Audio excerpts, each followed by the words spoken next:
Yes, the Department of Education will resume wage garnishments for defaulted federal student loans in January 2026. Nope, you don't have to have that happen to you. So here's how to prevent administrative wage garnishment. First, this applies to federal student loans only. If you have a private student loan, this doesn't apply to you. Second, this applies only to federal student loans in default. You're in default if you're in collections, and that happens only if you're 270 days or more past due on your federal student loan payments. If you're in school, it doesn't apply. If you're in forbearance or deferment, it doesn't apply. If you're in an IDR plan and you're making your payments as they come due, it doesn't apply, even if the payments are $0 a month. Got it? Good. Now let's move on. If you're in default, you have a few options. Option one, pay the loan balance in full. I know if you had that kind of money, you wouldn't be in default, but it's still an option. Option two, consolidate. Federal student loan consolidation is like specialized refinance. You turn your loans into the Department of Education, they zero out those loans,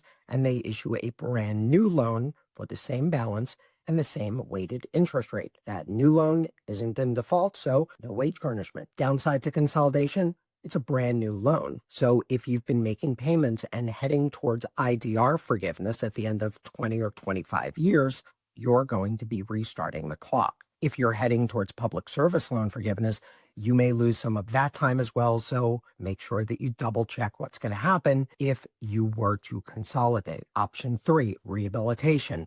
This involves making a payment arrangement with the debt collector and making 9 monthly payments under that arrangement over a 10-month period of time. The downside to this is you're still in default until you make your ninth payment. Also, most of the money that you pay goes into the debt collector's pockets. Finally, those payments do not count towards forgiveness. On the plus side, once you've made all the payments under that agreement and your loan is brought back into good standing, the default is removed from your credit report. Now, there are limits to consolidation and rehabilitation, so it's not going to be the solution for everyone, but if you're at risk of wage garnishment or other enforcement, there are ways to prevent the problem from getting worse. If you need help with your federal student loans, your private student loans, or any debt whatsoever, as always, get in touch. You know where to find me.